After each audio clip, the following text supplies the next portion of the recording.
യുദ്ധം വീണ്ടും തുടങ്ങിയില്ലേ? എന്തുകൊണ്ടാണ് പെട്ടെന്നൊരു യുദ്ധം തുടങ്ങാനുള്ള കാരണം?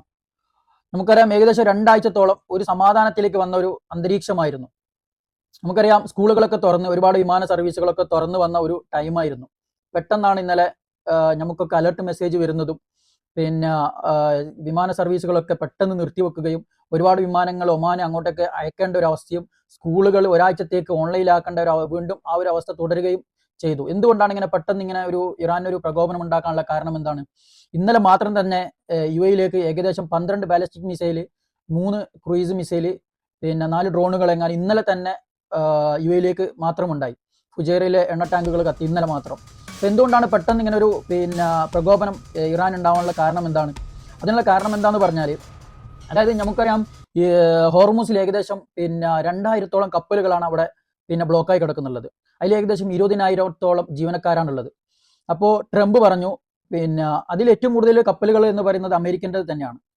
15 16 ഇന്ത്യൻ്റെ ഉള്ളൂ. അപ്പോൾ ഈ പറയുന്ന ട്രംപ് പറഞ്ഞു, അതായത് 20,000-ഓളം ജീവനക്കാർ 2 മാസം അവിടെ ഭക്ഷണവും എല്ലാം കൊണ്ട് ബുദ്ധിമുട്ട് അവിടെ അനുഭവിക്കുകയാണ് 2 മാസത്തോളമായി. അപ്പോൾ അവരെ ജീവനക്കാരെ അതിലുള്ള ജീവനക്കാരെ രക്ഷിക്കണമെന്ന് പറഞ്ഞുകൊണ്ട് ട്രംപ് പറഞ്ഞു പിന്നെ ഫ്രീഡം എന്ന പേരിൽ ഒരു യുദ്ധ മുഖം അവിടെ തുറക്കുകയാണ്. ഈ ഫ്രീഡം എന്ന് പറയുന്ന ഓപ്പറേഷൻ നിങ്ങൾ ആക്രമിക്കാനോ ഒന്നുമല്ല എന്ന് ട്രംപ് പറഞ്ഞു. അതായത് ഈ ജീവനക്കാരെ രക്ഷപ്പെടുത്തുക എന്നുള്ള ഒരു പ്ലാൻ മാത്രമാണ് ഈ ഒരു ഫ്രീഡം എന്ന ഈ ഓപ്പറേഷനിൽ നമ്മൾ ഉദ്ദേശിക്കുന്നത് എന്ന് പറഞ്ഞുകൊണ്ട് അമേരിക്ക മുന്നോട്ടേക്ക് നീങ്ങി.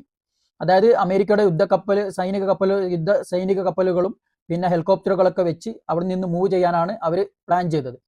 പക്ഷെ അതിനെതിരെ ഇറാൻ പറഞ്ഞു ഇത് യുദ്ധ നിർത്തൽ കരാർ ലംഘനമാണ്, ഇത് നമ്മൾ അനുവദിക്കില്ല എന്ന് പറഞ്ഞ് അവരെന്ത് ചെയ്തു? ഇറാൻ അമേരിക്കൻ യുദ്ധക്കപ്പലിന് നേരെ മിസൈലുകൾ അയക്കുകയും ഡ്രോണുകളും അയക്കുകയും ഒക്കെ ചെയ്തു.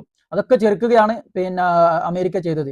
പക്ഷെ ഇറാന്റെ ചെറു ബോട്ടുകളെ പിന്നെ അതായത് അമേരിക്ക യുദ്ധക്കപ്പലിന് നേരെ ആക്രമിക്കാൻ വന്ന ചെറു ബോട്ടുകളെ അമേരിക്ക മുക്കുകയും ഏകദേശം ഇറാൻ തന്നെ സ്ഥിരീകരിച്ചു 5 പേര് മരിച്ചെന്ന് ഇറാൻ തന്നെ അത് സ്ഥിരീകരിച്ചിട്ടുണ്ട്. 5 പേരൊക്കെ മരിക്കുകയും ചെയ്തിട്ടുണ്ട്. ഈ ഒരു കാരണം കൊണ്ടാണ് ഇപ്പോൾ വീണ്ടും യുദ്ധം തുടങ്ങാനുള്ള കാരണം.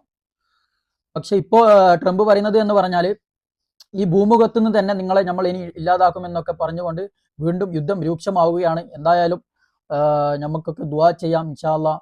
ഇനി എന്താണ് കാണേണ്ടി വരും ഒന്നും അറിഞ്ഞുകൂടാ. നമുക്കറിയാം ഇപ്പം തന്നെ ഗ്യാസിനൊക്കെ വില കൂടി, പിന്നെ ഒരുപാട് ഹോട്ടലുകൾ റെസ്റ്റോറൻറ്റുകൾ ഇന്ത്യയിലൊക്കെ പൂട്ടി തുടങ്ങി.